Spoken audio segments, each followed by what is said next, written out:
মুমিন ব্যক্তি কখনো নামাজ ছাড়তে পারে না। আমাদের পরিচয়, আমরা হলাম মুমিন। এই মুমিন কখনো নামাজ ছাড়তে পারে না। অনেকে বলে, হুজুর আমার নামই তো আব্দুল মোমেন, তো নাম তো ঠিকই আছে আমার। আমাদের দেশের অনেক মানুষের নামের সাথে কাজের কোনো মিল নাই। যেমন বাবা নাম রেখেছে ফজর আলী, কোনোদিনও ফজর পড়ে না, তার ঘুম ভাঙে সকাল 10টায়। বাবা নাম রেখেছে জোহর আলী, কোনোদিনও জোহরে যায় না। বাবা নাম রেখেছে রমজান আলী, রমজান মাসে দুপুরবেলা গাঞ্জা টানে। নাম রেখেছে কুরবান আলী, সামর্থ্য আছে, কুরবানি দেয় না। নাম হলো ইমান আলী, তার ইমানের কোনো খবরই নাই, বরং সব বেঈমানি। বলার সময় মিথ্যা বলে, ওয়াদা করলে ভঙ্গ করে, আমানতের খেয়ানত করে, সুদ খায়, ঘুষ খায়, হালাল হারামের কোনো বাছ বিচার করে না। নাম আবার ঠিক আছে আলহাজ ইমান আলী। তো এই ইমান আলীর ইমানের কোনো কি নাই, খবর নাই। তো নামের সাথে কাজের মিল থাকতে হবে। আমি মুমিন, ঈমান আনার পরেই আমার দায়িত্ব হলো 5 ওয়াক্ত সালাত যথাসময়ে আদায় করা।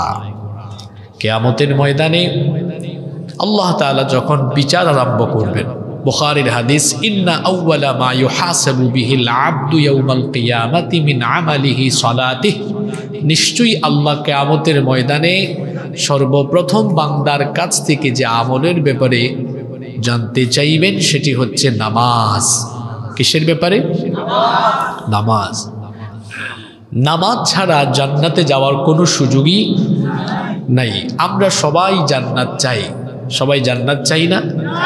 আল্লাহও জান্নাত দিতে চান, কারণ এই জান্নাত আল্লাহ আমাদের জন্যই বানিয়েছেন। উইদ্দাত লিল মুত্তাকিন, মুত্তাকিদের জন্য এই জান্নাত বানানো হয়েছে। আপনি জান্নাতে যেতে চান, আল্লাহও জান্নাত দিতে চান। কোনো একটা বিল্ডিং তালা দেওয়া থাকলে ওই বিল্ডিংয়ে ঢোকা যায় না। ঢোকার জন্য কি দরকার? চাবি দরকার। একটা তালা দেওয়া বিল্ডিংয়ে ঢোকার জন্য যেমন চাবি দরকার, ঠিক তেমনি ভাবে জান্নাতে যাওয়ার জন্য জান্নাতের চাবি দরকার। আল্লাহ এই চাবিটা আপনাকে দিতে চান। এজন্য আল্লাহ ডেইলি 1 বার নয়, 2 বার নয়, 3 বার নয়, 4 বার নয়, প্রত্যেক দিন আল্লাহ আপনাকে 5 বার নামাজে ডাকেন। এই জন্য আল্লাহ তাআলা আপনাকে আদর করে ডেকে এটাই বলেন, আয় বান্দা, তুই নামাজে এসে আমাকে সাজদা দে, আর তোর জন্য বানানো জান্নাতের চাবি আমার কাছ থেকে নিয়ে নে। সুবহানাল্লাহ। যুবক ভাইয়েরা, তারা যৌবন বয়সে সাজদা দেয় না। যৌবনকালে শরীরে শক্তি থাকে, কম না বেশি? যদি বলেন কম না বেশি? রুকু দেওয়া যায়, সাজদা দেওয়া যায়। এই সময়ে আল্লাহকে সাজদা দেয় না। যুবক ভাইয়েরা, এই যৌবন বয়সে আল্লাহকে বেশি বেশি সাজদা দেন, কারণ অনেক বয়স্ক মানুষ আমরা সমাজে দেখি বয়সের ভারে নজ্জ হয়ে যাওয়ার কারণে রুকুও দিতে পারে না, সাজদাও দিতে, ইশারায় ইশারায় নামাজ পড়ে। জন্য যৌবনকালকে কদর করা দরকার। যখন আমার সুযোগ আছে এই সময় আল্লাহ তাআলাকে বেশি বেশি করে সাজদা দেওয়া দরকার। কিয়ামতের দিন প্রথম হিসাব হবে কিসের ব্যাপারে? আজ আমাদের মসজিদগুলো পাকা। নবীজির সময়ে মসজিদ ছিল কাঁচা, কিন্তু মুসল্লি ছিল পাকা। আমাদের এখন মসজিদ হয়েছে পাকা, মুসল্লির অভাবে মসজিদ পড়ে থাকে ফাঁকা। ওয়াজ মাহফিলে দেখেন মানুষ, প্যান্ডেলে কোনায় কানায় জায়গা নাই, অথচ এই শ্রোতাদের 90 ভাগই হবে যারা এশার নামাজ আদায় করে আসে নাই। তা আমার জন্য ওয়াজ শোনা ফরজ না নফল? জোরে বলেন। আর নামাজ আদায় করা? নামাজ আদায় করা ফরজ। যে ব্যক্তি ইচ্ছে করে নামাজ ছেড়ে দেয় তার মধ্যে ঈমান থাকে না। মান আকামাস সালাতা ফাকাদ আকামাদ দ্বীন। যে ব্যক্তি নামাজ কায়েম করলো সেজন্য দ্বীন কায়েম করলো। এজন্য আমার বাবাদেরকে, ভাইদেরকে আমি অনুরোধ করব, 1 ওয়াক্ত নামাজ যেন আমাদের কাজা হয়ে না যায়। কারণ এই নামাজের হিসাব কিয়ামতের দিন প্রথম হবে। কিয়ামতের দিন প্রথম হিসাব কিসের হবে? 2। হারাম উপার্জন থেকে নিজেকে বাঁচিয়ে রাখতে হবে। কারণ হারাম উপার্জন খেয়ে যে শরীর গঠিত হয়, এই শরীরের কোনো ইবাদত আল্লাহ কবুল করেন না। এজন্য খেতে হবে হালাল না হারাম? হালাল খেতে হবে, হারাম খাওয়া যাবে না, হারাম কোনো পন্থায় উপার্জন করা যাবে না। আমাদের সমাজে সুদ আছে না নাই? সুদের কথা কি আর বলবো, এমন বহু এলাকা বাংলাদেশে আছে, মসজিদ কমিটির সভাপতি আবার এলাকার সুদখুরদেরকে একত্রিত করলে তারে বানাতে হবে সুদখুর কমিটির সভাপতি। সুদও খায়, নামাজও আদায় করে। যে ব্যক্তি সুদ খায় এ এত বড় গুনাহগার। আল্লাহ কোরআনে কারিমে বলেছেন, যারা সুদ খায়, সুদের সাথে যারা সম্পৃক্ত, এরা সরাসরি আল্লাহ এবং রসুলের সাথে যুদ্ধ ঘোষণা করে দিয়েছে। যারা সুদখোর এরা শয়তানের আসর করা রোগীর মতো কিয়ামতের মাঠে দণ্ডায়মান হবে। আল্লাহ নবী বলেছেন এদের ব্যাপারে, সুদের 70টার বেশি গুনাহ আছে, তার মধ্যে সর্বনিম্ন গুনাহ হলো নিজের মায়ের সাথে জিনা করা।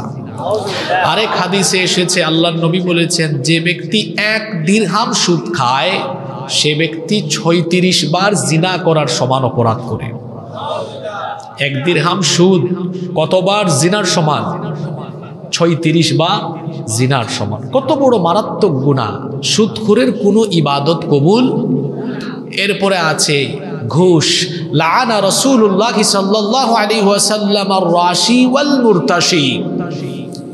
যে ব্যক্তি ঘুষ দেয় আর ঘুষ নেয়, এদের উপরে লানত করেছেন মুহাম্মদ সাল্লাল্লাহু আলাইহি ওয়াসাল্লাম।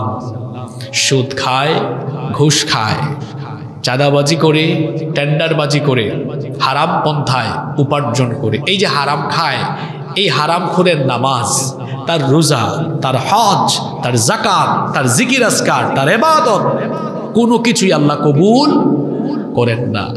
ইবাদত কবুলের পূর্ব শর্ত হলো হালাল খাওয়া। ইবাদত কবুলের পূর্ব শর্ত কি? হালালের মধ্যে আল্লাহ বরকত দেন, কোনো হারামে বরকত। এজন্য দেখবেন হারামখোরেরা বিভিন্ন ধরনের বালা মুসিবত আর বিভিন্ন ধরনের লাঞ্ছনাদায়ক অপমানজনক পরিস্থিতির সম্মুখীন দুনিয়ায় হয়। হারামখোরদের দেখা যায় বিবি বাল বাচ্চা কিংবা তার পরিবারে কোনো না কোনো সমস্যা লেগেই থাকে। এই হারামখোরের ছেলে মেয়ে দেখবেন এই হারামখোরের ছেলে মেয়ে সন্ত্রাসী হয়, টেন্ডারবাজ হয়, মাদকাসক্ত হয়। এদের ছেলে মেয়ে দেখা যায় বিভিন্ন ধরনের জিনা বেবিচারে সম্পৃক্ত হয়ে যায়। হারামখোর আখিরাতে শাস্তি পাওয়ার আগে দুনিয়াতেও পায়। এবং হারামখোরের হারামে সম্পদ থাকেও না, কারণ হারামে কোনো আরাম পাওয়া। আমি এই কথাটা অনেক জায়গায় বলি।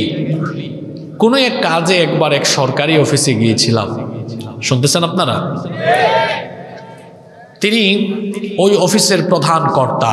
তার রুমে ঢোকার পরে তিনি আমাকে দেখে দরজা বন্ধ করে দিলেন। আমি বললাম, ভাই আপনি দরজা বন্ধ করে দিয়েছেন কেন? তিনি বললেন, হুজুর আপনাকে বহুদিন পরে পেয়েছি, আমার কিছু জরুরি কথাবার্তা আছে। আমি বললাম, বলতে পারতেন, দরজা বন্ধ করে দিলেন কেন? তিনি বললেন যে দরজা বন্ধ করে দিয়েছি এই জন্য যাতে করে আপনার সাথে মন খুলে আমার একান্ত ব্যক্তিগত কথাগুলো শেয়ার করা যায়। আমি বললাম, বলেন। তিনি বললেন, হুজুর আমার এই ব্যক্তিগত কথাগুলো আমি কারোর সাথে শেয়ার করতে পারি না। দেখি একটু খোরাক বা কোরআনিক কোনো ঔষধ পাই কিনা। বললাম, ভাই বলেন। বললেন, আমার বিবির পেটে 5 থেকে 6টা সন্তান এসেছে, কিন্তু 2-3 মাস যায় এটা নষ্ট হয়ে যায়। এরকম 5-6টা বাচ্চা নষ্ট হয়ে গিয়েছে। মনে বড় কষ্ট, এত বছর হয়েছে বিয়ে শাদী করলাম, কিন্তু কোনো বাচ্চা এখনো পাইলাম না। 2, এমন এক রোগ আমার হয়েছে, এমন জায়গায় হয়েছে ওইটা বলতেও পারি না কাউরে। এমন জায়গায় রোগ হয়েছে, আমি বেশিক্ষণ বসেও থাকতে পারি না, বড় কষ্ট হয় আমার। 3, সম্পদ আছে অনেক, কিন্তু কেন যেন দিলে কোনো শান্তি পাই না।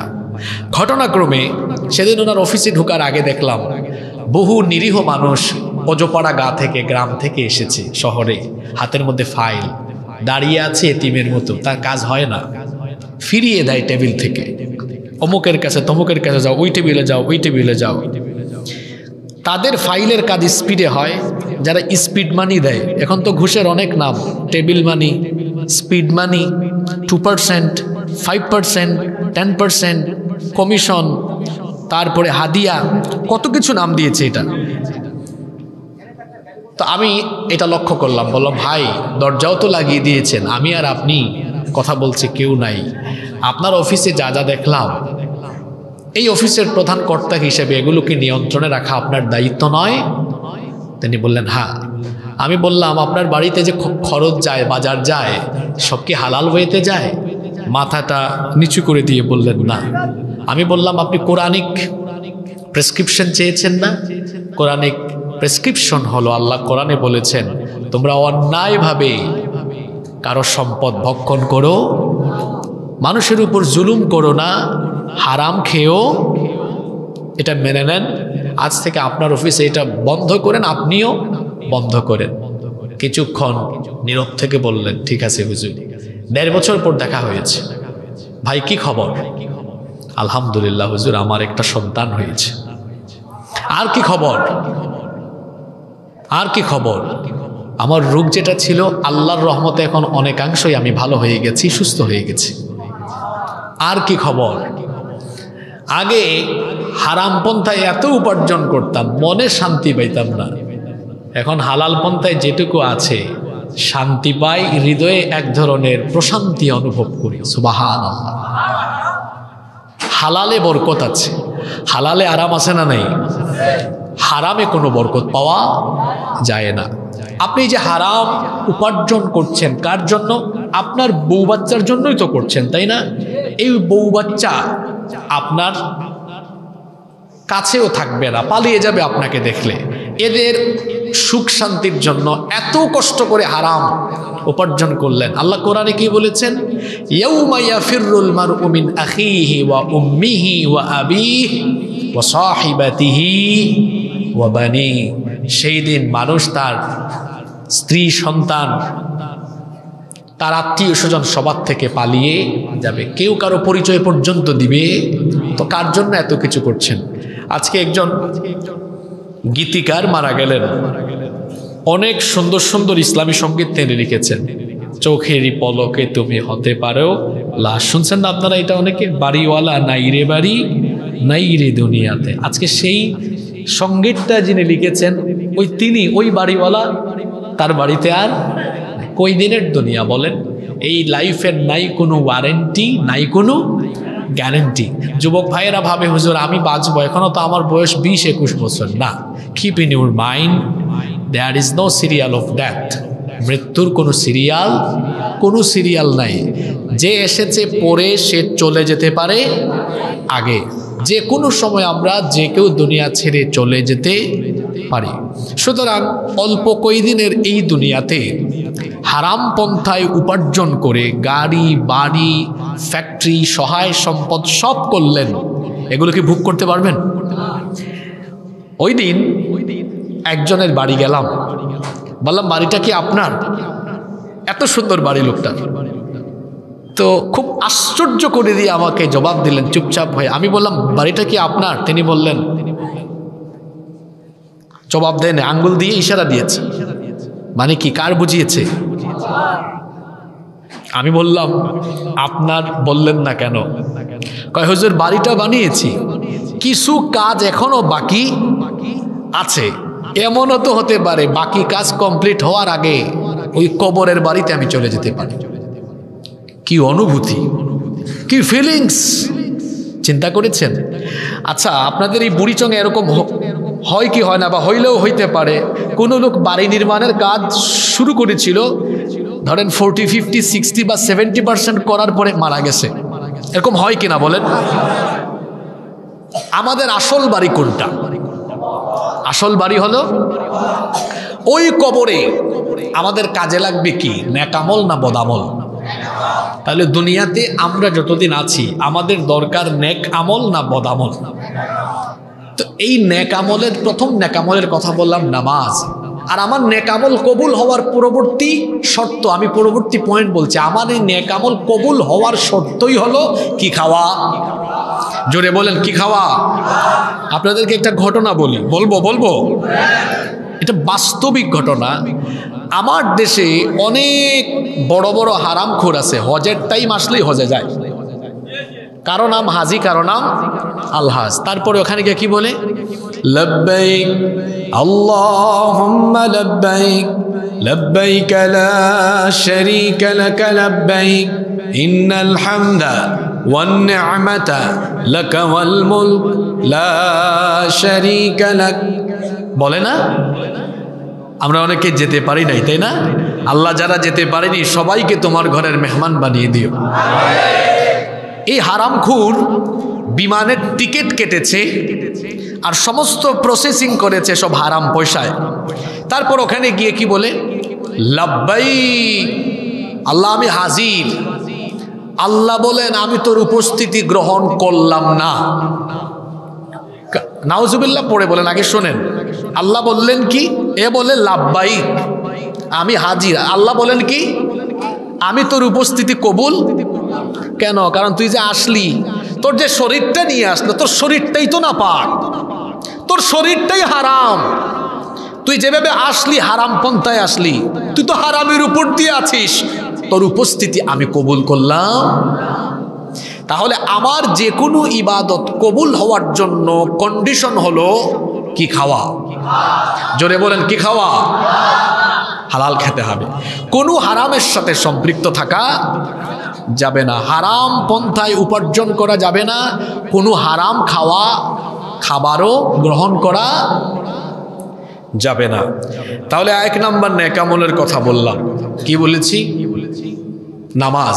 1 নাম্বার কি বলেছি? যুবক ভাইয়েরা নামাজ আদায় করবেন তো?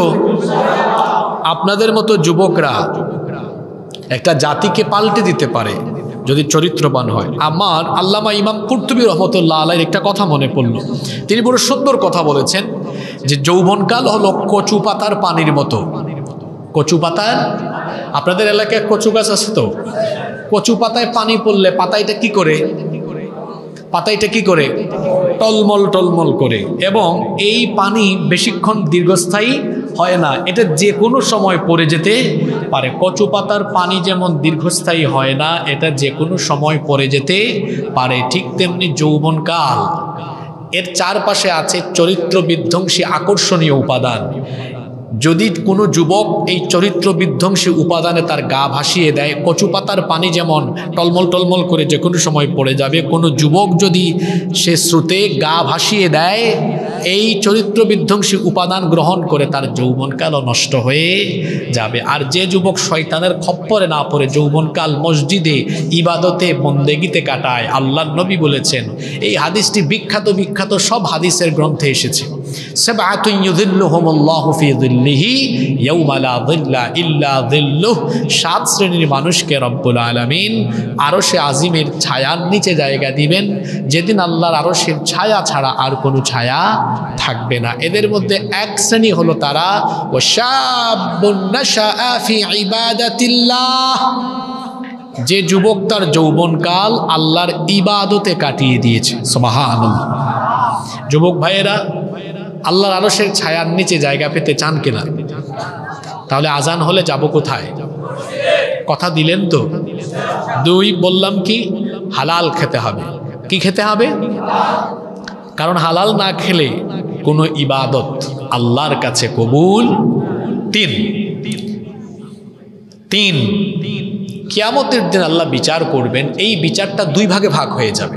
1 হাক্কুল্লাহ, আল্লাহর হক, যেমন নামাজ, রোজা, হজ, যাকাত, আল্লাহর সাথে সম্পর্কিত বিষয়কে বলা হয় হাক্কুল্লাহ, আল্লাহর হক। নামাজ পড়েন নাই, আল্লাহ হিসাব নেবেন।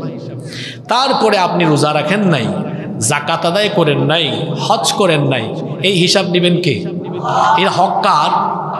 আল্লাহর হকের বিচার আরম্ভ হবে নামাজ দিয়ে। এটা এক ধরনের বিচার। আর আরেকটা বিচার হবে সেই দিন হাক্কুল ইবাদ, বান্দার হক। কার হক? আপনি আরেকজনের টাকা মাইরা খাইছেন, আরেকজনের জায়গা জমি জোর করে দখল করে নিয়েছেন, ভাই তার ভাইয়ের জায়গা দখল করেছে, ভাই তার বোনকে বঞ্চিত করে দিয়েছে, বড় ভাই অন্যান্য সব ভাই বোনদের জায়গা জমি একাই খেয়ে ফেলছে। এরকম নাই তো আমাদের সমাজে? আছে কি না? আছে। তারপরে মিথ্যা মামলা দিয়ে মানুষকে জেল খাটাইছে, অযথাই মানুষকে কষ্ট দিয়েছে, আরেকজনের হক নষ্ট করেছে, দোকানপাটে চাঁদাবাজি করেছে, তারপরে বন্দুক ঠেকায়া অনেক কিছু মানুষের কেড়ে নিয়েছে। এরকম হয় কি হয় না? এই যে এই ব্যক্তি হক নষ্ট করলো, আল্লাহর না মানুষের? আল্লাহর না মানুষের? এই বিচার কিয়ামতে আরম্ভ হবে। এখন বান্দা যদি বলে আল্লাহ তুমি আমারে মাফ করে দাও, আল্লাহ বলবেন না, আমি কেন তোমাকে মাফ করব? কারণ এটা আমার হক না। এটা কার হক? এটা বান্দার হক। তুমি যার হক নষ্ট করেছো তাকে বুঝ দাও, সে যদি মাফ করে তো ঠিক আছে, আমার কোনো অসুবিধা, সে মাফ করে দিলে আমিও তোমারে মাফ করে দেব, কারণ আমার নাম তো গাফফার। তোমার গুনাহ যত বেশি, আমার রহমতের পরিমাণ তার চেয়ে বহু গুণে বেশি। সুবহানাল্লাহ। হাদিসে কুদসি আল্লাহ তাআলা বলেছেন, ইবনে আদম লাউ বালাগাত যুনুবুকা আনানাস সামাই সুম্মা ইস্তাগফারতানি গফারতু লাক। তুমি যদি আকাশ পর্যন্ত গুনাহ করে আমার সামনে আসো আর অনুতপ্ত হয়ে ক্ষমা চাও, তুমি মনে রেখো আমি তোমার রব, আমি এমন, আমিও সাথে সাথে আকাশ সমান দয়া নিয়ে হাজির হয়ে তোমার সব গুনাহ মাফ করে দিব। কিন্তু সেটা কার হক? আল্লাহ বলছেন না না না, উল্টা পাল্টা বুঝিয়েন না। আল্লাহ বলছেন আমার হক তুমি যতই নষ্ট করো, তওবা করো না আমার কাছে, আমি মাফ করে দিই, কারণ তোমার গুনার চাইতে আমার দয়ার পরিমাণ বহু। কিন্তু খবরদার, বান্দার হক নষ্ট করো না, কারণ এটা আমার হাতে নাই তো, এটা আমার হাতে। আল্লাহ বান্দার হকের বিচার আরম্ভ করবেন, বান্দা বলবে আল্লাহ আমারে মাফ করেন, আল্লাহ বলবেন না, তুমি যার হক নষ্ট করছো তারে বুঝ দাও, সে ক্ষমা করলে আমার কোনো আপত্তি। সে যদি ক্ষমা না করে, এই ক্ষেত্রে আমি কাহ্হার, আমি আর গাফফার না, আমি বড় কঠিন, এই ক্ষেত্রে আমি এত কঠিন, আমি তার বদলা তোমারে বুঝাই দেব। আল্লাহু আকবার বলেন। একটা হাদিস মনে পড়লো, বুখারী শরীফের হাদিস। নবীজি সাহাবীদেরকে বললেন, আতাদরুনা মাল মুফলিস? আপনাদের কষ্ট হচ্ছে? সাহাবীরা, তোমরা কি জানো আমার উম্মতের সবচেয়ে অসহায় মানুষকে? আপনারা শুনতেছেন? নবীজি সাহাবীদেরকে বললেন আমার উম্মতের সবচাইতে, কি বললেন? অসহায়, সবচেয়ে অসহায় কে? আপনাদেরকে যদি বলে আপনাদের এলাকার অসহায় কে, আপনারা বলবেন হুজুর ওই যে আব্দুল করিম, তার বাড়ি নাই, ঘর নাই, কিছু নাই, সে আমাদের এলাকার সবচেয়ে বড় অসহায়। নবীজি সাহাবীদেরকে বললেন তোমরা বলো তো আমাদের উম্মতের অসহায় ব্যক্তিকে। সাহাবীরা কি জবাব দিয়েছেন জানেন? ইন্নাল মুফলিসা ফিনা মাল্লা দিরহাম লাহু। আমাদের উম্মতের সবচেয়ে অসহায় তো সেই ব্যক্তি যার দিরহাম নাই, টাকা নাই, পয়সা নাই, বাড়ি নাই, ঘর নাই, কিছুই নাই, সে হলো অসহায়। আল্লাহ নবী বললেন লা, না, উত্তর সঠিক হয় না। শুনতেছেন আপনারা? নবী আর সাহাবীদের মাঝে কি হচ্ছে? কথাবার্তা। নবীজি বললেন তোমরা ভুল বলেছ। যেহেতু এটা গুরুত্বপূর্ণ কথা, এটা আবার বলি, এত বেশি কথা নয়, মানুষকে কিন্তু খুব সংক্ষিপ্ত কথায় হেদায়াত দিতে। এতটুকু এই হাদিসটা শোনেন, ভালো করে শুনুন। আবার বলি, নবীজি সাহাবীদেরকে বললেন আতাদরুনা মাল মুফলিস? তোমরা কি জানো এই উম্মতের সবচেয়ে অসহায় ব্যক্তিটি কে? সাহাবীরা বললেন ইন্নাল মুফলিসা ফিনা মাল্লা দিরহাম লাহু ওয়ালা শাই। যার দিরহাম নাই, যার কিছুই নাই, ঘর নাই, বাড়ি নাই, সে হলো সবচাইতে অসহায়। আমাদের যুক্তিতে জবাব এটা ঠিক আছে, কিন্তু নবীজি বললেন না, আমাদের উম্মতের সবচেয়ে অসহায় ব্যক্তিটি হলো সেই ব্যক্তি যে নামাজ আদায় করে, রোজাও রাখে, হজও করে, যাকাতও দেয়, মাহফিলে ওয়াজও করে, মাহফিলে ওয়াজও শুনে, সদকাও করে, কুরবানিও দেয়, নেক আমল করে করে করে করে করে করে এত নেকি নিয়ে কিয়ামতের দিন উঠবে যে ফেরেশতা যখন আমলনামা হাতে দিবে তার পুরা আমলনামায় শুধু নেকি আর নেকি, নেকি আর নেকি, নেকি আর নেকি। সুবহানাল্লাহ। সাহাবীরা বললেন নবী তাহলে এই ব্যক্তি অসহায় হয় কেমনে? তো ধনী, তার তো নেকি আর। নবীজি বলে আমার কথা শেষ হয় নাই তো। এই ব্যক্তির নেক আমল নিয়ে উঠবে, আমার হাতে একটা পোস্টার দেখতে পাচ্ছেন তো, তাই না? এই পৃষ্ঠায় লেখা আছে না? পুরাটা লেখা। নবীজি বলেন এইরকম তার নেকামল দিয়ে পার পুরো আমল নামা ফিল আপ থাকবে। কিন্তু কিন্তু কিন্তু মুহূর্তেই তার আমল নামাগুলো একদম বরবাদ হয়ে এইরকম খালি হয়ে যাবে। কি হয়ে যাবে? How is it possible? এটা কিভাবে সম্ভব? উঠলো ভরা আমল নিয়ে, হয়ে গেল। বুঝতেছেন কথা? উঠছে কি নিয়ে? ভরা আমল, হয়ে গেছে। সাহাবীরা বললেন, আল্লাহর রাসূল বুঝলাম না তো ব্যাপারটা, এত আমল নিয়ে উঠলো, আমলগুলা গেল কোথায়? শুনতেছেন তো? নবীজি বলবেন, এত ছিল চোর, দেশের টাকা চুরি করে বিদেশ পাঠাইছে। আমার দেশে এরকম কুতুব নাই তো, মানুষের 3 মাইরা খাইছে। টয়লেটের ওইটা কি বলে রিং, ওইটা সুদ্ধা খায় ফেলছে। আমার দেশে এমন চোরও আছে, আমরা তো খাটের নিচে জুতা রাখি। আপনারা 4-5 বছর আগে দেখেছেন সোশ্যাল মিডিয়ায়, পত্রিকায়, টেলিভিশনে, এই চোরেরা, শেষরা চোর, খাটের নিচে মানুষের তেল লুকাইয়া, পেঁয়াজ লুকাইয়া ওই করোনার সময় রেখে দিছিল। তারপরে চাঁদাবাজি করেছে, টেন্ডারবাজি, মানুষের হক নষ্ট করেছে, জিম্মি করে রেখেছে। ভাই তার ভাইয়ের হক মাইরা খাইছে। আছে না এরকম? কিছু পরিবার এরকম আছে না? ভাই ভাইয়ের হক মাইরা খাই ফেলছে। এই যে সে এত মানুষের ক্ষতি করলো, এই ক্ষতিটা কি আল্লাহর করছে না মানুষের করছে? শুনতেছেন তো আপনারা? এবার কিয়ামতে এই আসামিরে এই দিকে রাখা হবে, আর ক্ষতিগ্রস্ত মানুষকে আরেক দিকে। আল্লাহ বলবেন, তুই যে নামাজ, রোজা, হজ, যাকাত অনেক কিছু করলি না, আসামি, কিন্তু আমার হক। আমি চাইলে, আমি তো আল্লাহ, আমি চাইলে সব মাফ করে দে, তোরে ঠাস করে ঢুকাই দিতে পারে জান্নাতে। শোনেন, কিয়ামতে কে কোন ভাবে জান্নাতে যাবে? কেউ, বহু পাপীও যে আল্লাহর হক নষ্ট করেছে, আল্লাহ ক্ষমা করে দিলে জান্নাতে ঢুকাই দিতে আল্লাহ পারেন কিনা? আল্লাহ চাইলে সবই পারেন। আল্লাহর হক নষ্ট করেছে এমন বহু ব্যক্তিকে আল্লাহ জান্নাতে দিয়ে দিতে। আল্লাহ বলবেন, তুই আমার হক যেগুলো নষ্ট করেছিস, এটা তো, আমি তো দয়ার সাগর, আমি তোরে হয়তো মাফ করে দিতে। এখন তোর বিচার আমার সাথে না, আজকে তোর বিচার এদের সাথে। এখন জিজ্ঞেস কর, তারা তোকে মাফ করবে কিনা? মাফ করলে আমার কোনো আপত্তি। কিয়ামতের দিন কোনো ব্যক্তিকে কোনো ছাড় কেন দিবে না জানেন? কারণ কিয়ামতের দিন টাকাও দরকার নাই, গাড়িও দরকার নাই, বাড়িও দরকার নাই, দরকার শুধু এক ব্যক্তিকে, এক বুজুর্গ ব্যক্তিকে একবার বহু মানুষ না বুঝে গালিগালাজ করেছে। আমি জিজ্ঞেস করলাম, এত গালি দিল, জবাব দিলেন না কেন? জবাব দিছে কি জানেন? কেন দিব? আমার লাভ কি হেরা বুঝে?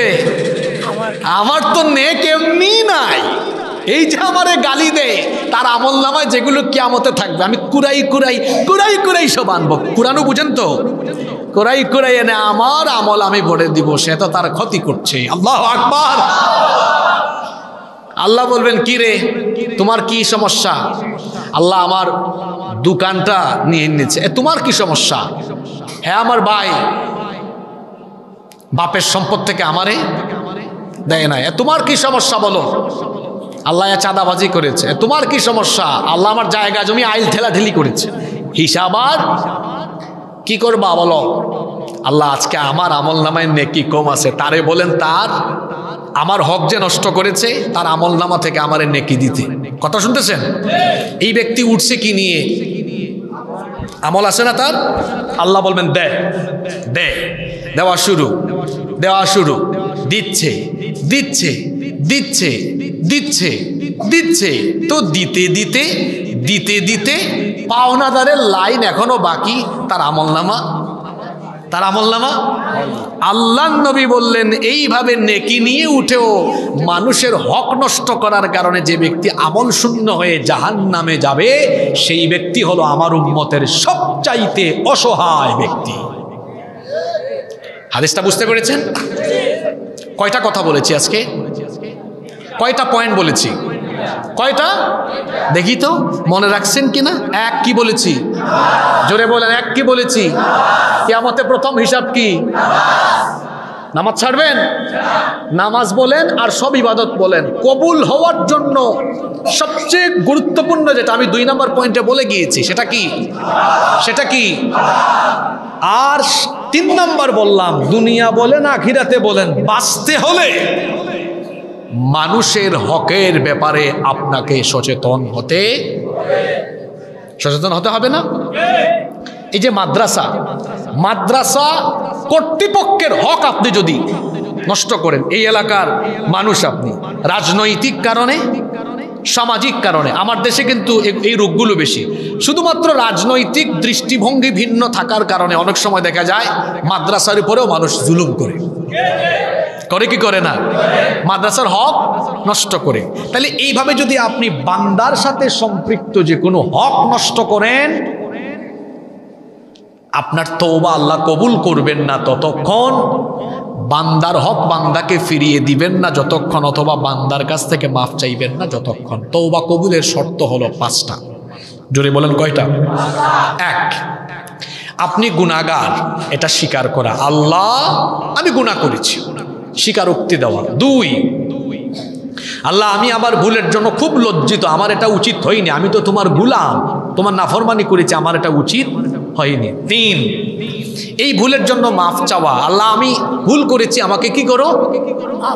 শুনতেছেন তো? 1, স্বীকার করা। 2, লজ্জিত হওয়া। 3, মাফ চাওয়া।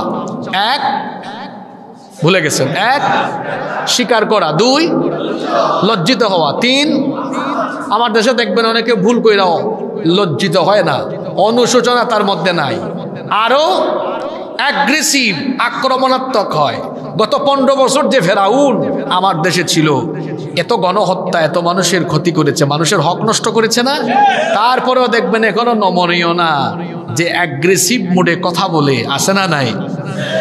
বেশি আক্রমণাত্মক হলে পড়ে কিন্তু পরিস্থিতি আরো বেজ্জতির হতে, এমনিতেই তো বেজ্জত। আপনার বাড়িতে চোর ঢুকেছে, ডাকাত ঢুকেছে, বাড়িওয়ালা বা গৃহস্থ, আপনারা কি বলেন? বাড়িওয়ালা বলেন না গৃহস্থ বলেন?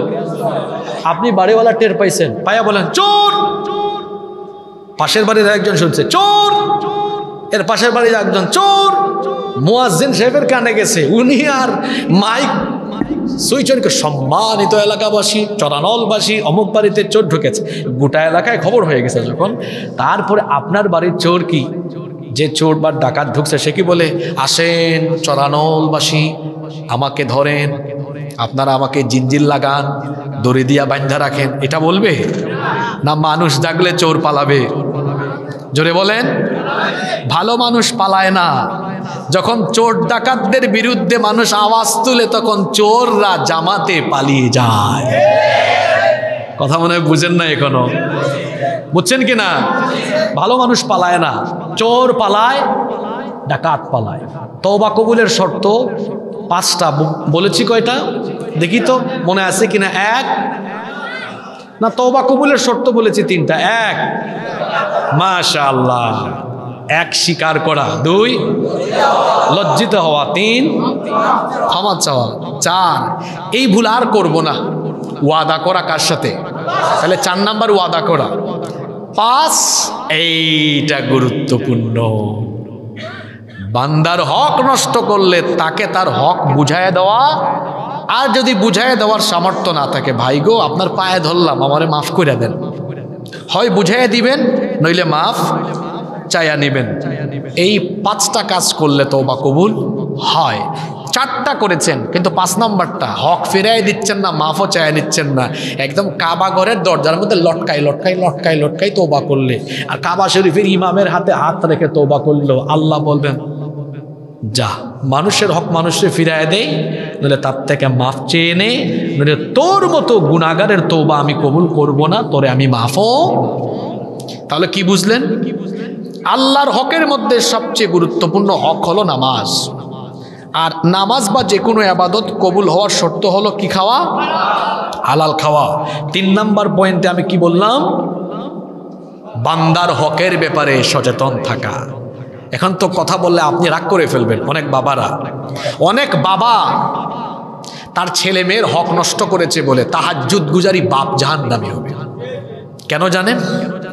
মাওয়ারিদ আছে। এই যে কমি মাদ্রাসায় ওটা পড়ানো হয় মনে হয়, ফারাইজ পড়ানো হয় না, ফারাইজ মাওয়ারিজ পড়ানো হয় না, এটা আলিয়া মাদ্রাসায়ও পড়ানো হয়। ফারাইজ মাওয়ারিদ পড়ানো হয়। ল অফ ইনহেরিটেন্স, উত্তরাধিকার আইন, কোন সন্তান কতটুকু পাবে, নীতিমালা আছে না? আমাদের দেশে ছেলেকে দেয় মেয়েকে, তো মেয়েকে ঠকাইলো না, কয় আম্মা আব্বা তোমারে কিছু দিতে পারি নাই, তোমারে দোয়া দিলাম। বোনেরা বলে ফেলবেন আব্বা দোয়া লাগবে না, জিনিস দেন। আর যদি কোনো বাপ না দেয়, এই পিতা জালিম হয়ে কিয়ামতের দিন তার মেয়ের হক নষ্টকারী হিসেবে জালিমের কাতারে দাঁড়ানো লাগবে। আজকে যে কথাগুলো বলে যাচ্ছি, এই ওয়াজগুলো সচরাচর গ্রামে গঞ্জে অনেক কম হয়। এই কথাগুলো সবাই বলে না। কষ্ট হচ্ছে আপনাদের? আমিও সুরে সুরে ওয়াজ করি, আজকেও করতাম, কিন্তু সুরের মানসিকতা আসলে নাই, তাই বলে তো আপনাদেরকে আমি কষ্ট দিতে পারি না। তো যেই কথাগুলো সুরে সুরে বলতাম, এগুলো আজকে সুর ছাড়া বলে যাচ্ছি, কিন্তু আপনাদের মন মানসিকতা বেশ ভালো মনে হচ্ছে, আলহামদুলিল্লাহ। আমি ভাবছিলাম আপনারা মনোযোগী থাকবেন না, কিন্তু আপনারা বেশ মনোযোগী। এত অ্যাক্টিভ শ্রোতা বাংলাদেশে অনেক কম পাওয়া যায়, আলহামদুলিল্লাহ। যেভাবে জবাব দিয়েছেন আপনারা, মনে হচ্ছে ওই যে মাঝে মাঝে কিছু ক্লাসে দেখা যায় সব ছাত্রই ভালো, এখানে এরকমই মনে হচ্ছে। তো দেখুন, 3 নাম্বার যে বিষয়টি বললাম হকের ব্যাপারে, বাপ হয়ে ছেলে মেয়ের হক নষ্ট করবেন না, বড় ভাই হয়ে ছোট ভাই বোনদের হক নষ্ট করবেন না, আপনার পাড়া প্রতিবেশী আত্মীয় স্বজনের হক নষ্ট করবেন না, মানুষের হক নষ্ট করবেন না, নইলে ফেরেশতা জিনজিল লাগায়া উপুর করে টেনে হিচড়ে নিয়ে আপনার মতো নামাজি, আপনার মতো হাজি সাহেব, আপনার মতো দান সৎকারী লোককে অথবা আপনার মতো আলেমকে একদম ধাক্কায়া নিয়ে জাহান্নামে ফেলে দিবে। মানুষের হকের ব্যাপারে কি হতে হবে? সচেতন হতে হবে। আমি ভাবছিলাম আজকে এই 3টা পয়েন্টই বলবো, আপনাদের মনোযোগ দেখে আরো একটা পয়েন্ট আমি বলবো যেটা আরো গুরুত্বপূর্ণ। কষ্ট হচ্ছে আপনাদের? ছেলেগুলা হাফেজ হয়েছে অনেক কষ্ট করে, এদেরকে পাগড়ি দিয়ে তারপর মোনাজাত করে আমরা উঠবো ইনশাআল্লাহ। 4 নাম্বার পয়েন্ট, আজকের সমাজের বেশিরভাগ মানুষ নষ্ট হচ্ছে, বেশিরভাগ পরিবার আর সমাজ ধ্বংস হয়ে যাচ্ছে আরো 2টা রোগের কারণে। একটা হলো জিনা বেবিচার, আর একটা হলো পরকিয়া। এই এলাকায় অবশ্য সব আল্লাহর কুতুব এগুলা নাই, জোরে বলেন আছে না নাই? এটা হওয়ার সবচেয়ে বড় কারণ, এটার জন্য রাষ্ট্র দায়ী, রাষ্ট্র, কারণ এরা রাষ্ট্রীয়ভাবে আশিরক ফিল ইবাদাহ, আল্লাহর ইবাদতে শিরক করছে। কিভাবে? আল্লাহ করেছেন হালাল, তারা বানিয়েছে, আল্লাহ করেছেন জায়েজ, তারা করেছে। আপনারা বুঝেন না, একটু বুঝাই দিই। আপনাদের এই চরানল এলাকায় 17 বছরের ছেলে 15 বছরের মেয়েকে যদি বিয়ে করে, আপনাদের দেশের আইনে সওয়াব না অপরাধ? কথা বলছেন না কেন? যুবকরা কেন কথা বলো না? তোমাদের পক্ষে বলতেছি এখন। আল্লাহর আইনে অপরাধ, আল্লাহর আইনে কি অপরাধ? আপনাদের দেশের আইনে? এইটাকে একটু উল্টায় দেন তো, একটু উল্টায় দেন কথাটা। এই চরানলে বটতলা, বাঁশতলা, ঝাউতলা, লাউতলা, গাছতলা, যে কোনো জায়গায় 17 বছরের মুন্না 15 বছরের মুন্নিরে নিয়ে বাদাম খায়, বুট খায়, ঢলাঢলি করে, তো মাখামাখি করে, আল্লাহর আইনে হারাম। কথা বলছেন না কেন? অপরাধ আল্লাহর আইনে। আপনাদের দেশের আইনে ব্যাপারই না, আপনাদের দেশের আইনে 17 বছরের ছেলে 15 বছরের মেয়েকে বিয়ে করলে আপনাদের দেশের আইন নাম দিয়েছে বাল্য বিবাহ, আর কোরআন হাদিস অনুযায়ী এটা হলো বালেগ বিবাহ। এটা কি বালেগ হয় নাই? কথা বলেন না কেন? আরে বুরুঙ্গামারি, কুড়িগ্রামের বুরুঙ্গামারি ক্লাস 5-এ পড়া ছেলে একটা না 2টা গার্লফ্রেন্ড নিয়ে কক্সবাজারে গেছে। আপনারা এখানে ফেসবুকে দেখেন নাই 6-7 মাস আগে? ভুলে গেছেন নাকি? ক্লাস 10-এর ছেলে দিহান তার ক্লাসের মেয়ে আনুষ্কাকে গ্রুপ স্টাডির কথা বলে বাসায় নিয়ে ধর্ষণ করে হত্যা করেছে গত 2-3 বছর আগের কাহিনী। আপনারা ভুলে গেছেন হয়তো, এগুলা মনে আছে? আপনাদের দেশের আইনে এগুলো ব্যাপারই না, আল্লাহর আইনে। তাহলে আল্লাহ যেটা করেছেন হালাল, রাষ্ট্র করেছে হারাম। আল্লাহ যেটা করেছেন হারাম, রাষ্ট্র করেছে হালাল। এটা হচ্ছে রাষ্ট্রীয়ভাবে আল্লাহর সাথে শিরক করা। আরো কয়েকটা শিরক আছে গো, বলবো? ধর্ম নিরপেক্ষ মতবাদ, এটা কুফরি মতবাদ। শয়তানের কোনো ধর্ম, তার কোনো ধর্ম। আমাদের সংবিধানে ধর্ম নিরপেক্ষ মতবাদ আছে না নাই? এটাকে সাপোর্ট করা, এটাকে সমর্থন দেওয়া, এটার পক্ষে সাফাই গাওয়া মানে হলো আল্লাহর সাথে শিরক করা। এদের সাথে যারা থাকবে এরাও মুশরিক হয়ে মরবে। আরেকটা, সকল ক্ষমতার মালিক না, আপনাদের দেশে কি বলে? তা সকল ক্ষমতার মালিক যদি জনগণই হয়, তো 3.5 হাত বডি থেকে আমার আপনার ক্ষমতা চলে? তা আমার সর্দি হয় কেন? আমার জ্বর হয় কেন? আমার গ্যাস্ট্রিক হয় কেন? মাথা ব্যথা কেন? আমার এত রোগ হয় কেন? তার মানে আমার শরীরের উপরই আমার কোনো ক্ষমতা। ক্ষমতার নামে আল্লাহ একটা সূরা দিয়ে দিয়েছেন কোরআনে, সূরা মুলক। সেখানে আল্লাহ কি বলেছেন? তাবারাকাল্লাযী বিয়াদিহিল, সকল ক্ষমতা যার হাতে তিনি কি? যেখানে আল্লাহ বললেন সকল ক্ষমতার মালিক তিনি আল্লাহ, সেখানে সকল ক্ষমতার মালিক জনগণ বলা এটা রাষ্ট্রীয়ভাবে আল্লাহর সাথে শিরক করা। এই শিরক আমাদের দেশে চলছে কি চলছে না? জোরে বলেন, চলছে কি চলছে না? আমি ওই জায়গায় ফিরে যাই, জিনা আর বেবিচারের কথা। আজকের যুবকদেরকে নষ্ট করার জন্য জিনা বেবিচারের আকর্ষণীয় উপাদানগুলো তাদের হাতে দিয়ে দেওয়া হয়েছে। বিবাহ শাদীকে কঠিন করে রাখা হয়েছে। একটা ছেলে চাইলেই পড়ালেখা শেষ করে বিয়ে করতে পারে না। কেন? মোহরানা চাপিয়ে দেওয়া হয়েছে, অতিমাত্রায় খরচ বাড়িয়ে দেওয়া হয়েছে। এই জন্য যুবকরা কি আর করবে? তার যৌবনের খিদা মেটানোর জন্য সে অবৈধভাবে হারাম রিলেশনে লিপ্ত হচ্ছে, তার মা বাপের মুখ কলঙ্কিত করছে, এলাকা নষ্ট হচ্ছে, পরিবেশ রাষ্ট্র সব ধ্বংসের কিনারে চলে যাচ্ছে, ঠিক কিনা? এজন্য কি করা উচিত? বিয়ে শাদীটাকে সহজ করে দেওয়া উচিত। তাহলে আমাদের সমাজে জিনা বেবিচার কমে যাবে ইনশাআল্লাহ। কয়টা জিনিস বলেছি দেখি? 1 নাম্বার নামাজ। 1 নাম্বার সবচেয়ে বড় নেক আমলের নাম কি? আস-সালাতু হিয়া রাসুল ইবাদা। নামাজ হলো ইবাদতের মাথা। আচ্ছা আমার দিকে তাকান, আমাকে তো অনেকে আজকে প্রথম দেখছেন, তাই না? অনেকে প্রথম দেখছেন না? আচ্ছা, আজকে যদি আমার এই গলা ছাড়া, শোনেন, এই মাথাটা ছাড়া এতটুকু এনে মুহতামিম সাহেব বলতেন এই যে হাসিবুর রহমানকে আনছি, সবাই কিন্তু নিশ্চিত হতো না। নিশ্চিত হতো? যারা আগে থেকে আমাকে দেখছে হয়তো হাত পা একটু একটু দেখে চিনলেও চিনতে পারে, কিন্তু যে একবারে দেখে নাই সে আমার মাথা ছাড়া আমাকে চিনতে। তাহলে মাথা ছাড়া যেমন মানুষের পরিচয় পাওয়া যায় না, ঠিক তেমনি নামাজ হলো ইবাদতের মগজ, মাথা। নামাজ বাদ দিয়ে কোনো মুসলমানের আসল পরিচয় পাওয়া যায় না। কথা কি বোঝা গেল? 1 2 তো বললাম, কি খাওয়া? 3 বলেন না কেন? এর মধ্যে আব্বা আম্মার হকও আছে। নাফরমান সন্তান পিতামাতার সাথে বেয়াদবি করে তার সব আমল বরবাদ যদি সে তার মা বাপকে কষ্ট দেয়। মানুষের কোনো হক নষ্ট করা। 4 জিনা বেবিচার থেকে নিজেকে সেফ রাখা।